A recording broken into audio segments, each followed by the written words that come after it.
Evening. Tonight, I'd like to talk to you a little bit about what I've learned about freedom, happiness in an environment that is not conducive to either, prison. And let's just get that out of the way right now. I'm not being metaphorical here. 2012, I was a arguably overly enthusiastic participant, one might say, in a lightly regulated sector of our economy. In 2019, I went to prison for all that cannabis that I've been selling.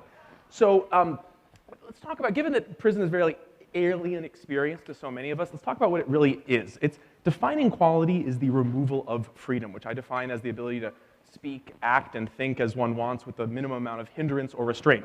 Prison is the antithesis of that. You lose choices around what you do, who you communicate with, who you spend your time with, what you wear, what you say.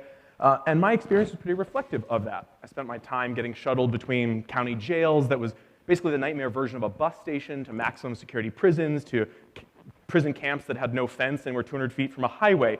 I was also strip searched and starved and threatened and assaulted, and every day was pretty much a battle. So my solution here was to get pretty relativistic about the term freedom. So near the start of my sentence, I spent 10 days in something a lot worse than solitary confinement. So it was a 9x5 cell with nothing but a blanket in it. Taxpayer-funded Vipassana, if you will. That being said, we got 3 meals a day, and so I had 3 chances every single day to overly cheerfully say to a guard, "Thank you," and try to trick him into saying, "You're welcome." 7 days, nothing. But on the 8th day, got him. And in that small moment, I had my freedom. They could lock me in a cell, but they could not take away my ability to find humor in a situation. Let's talk about happiness. So prison is a very hard place to be happy, and I define happiness as joy and contentment in the sense that one's life is meaningful and valued. Now, interestingly, the joy part came relatively easily. I laughed a lot in prison. I even had moments of contentedness. Who doesn't love a good book? The problem is that days in prison are largely devoid of meaning. It was that final piece. So it was incredibly hard to find meaning in any given day when everything was about the future. And I think a lot of you might be able to empathize with this by thinking about just your worst days at work, where it didn't matter if today was Monday or Tuesday. Now, prison was a lot like that, except for every day was about the day I was going to leave. So I spent my time walking around circles on a track, just willing myself one more round around that track so it could be one more day so eventually I could leave. So what I did was focus not on the state of being, but on moments of happiness. So one night in the middle of winter, a prison guard found some cigarettes in a fellow inmate's locker, threatened him with a disciplinary hearing unless he went out onto the basketball court and built a bigger snowman than the other inmates had made earlier in the day. By the way, not a normal course of action.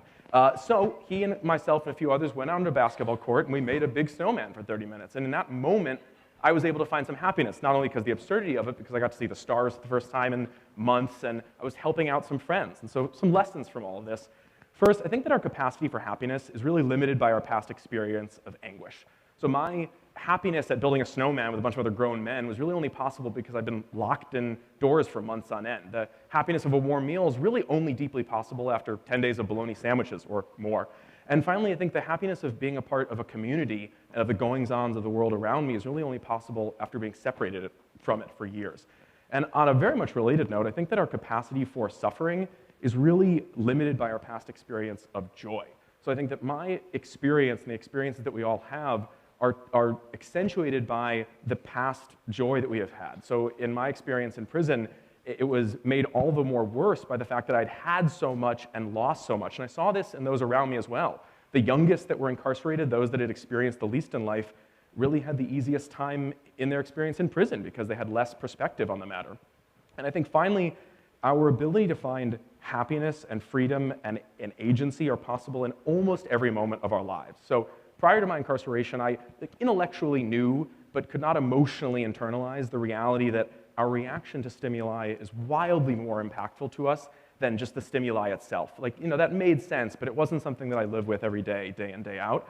And that's something that comes much more naturally to me now. And so I think that's the final grand lesson I have from my experience is that the most beneficial experience you can have is one that allows you to know yourself. So I don't wish anyone the experience of going to prison or suffering in any way, but I wish everyone the beautiful and simple truth that I have had the experience to learn of who I am when things are not going well, but they're going worse than I could ever possibly imagine. I wish everyone the experience of deeply understanding what they are capable of when things are as bad as they could possibly be. And I guess now, finishing my talk in a very timely manner, let's get into some very fun facts about prisons, FAQs. So, first and foremost, how was the food? Sucked real bad. Just get that out of the way. What is the craziest thing I know of someone being incarcerated for? The over-cultivation of oysters. 1 year and a day in federal prison. Mind you, not the act of cultivation, but the excessive nature of his cultivation of oysters. I taught yoga in my prison. The previous teacher was Wesley Snipes, which makes me Blade. Finally, the craziest thing I know of someone being incarcerated for is, the craziest person I met is someone who masturbated while setting fires at national parks. Thank you very much. And this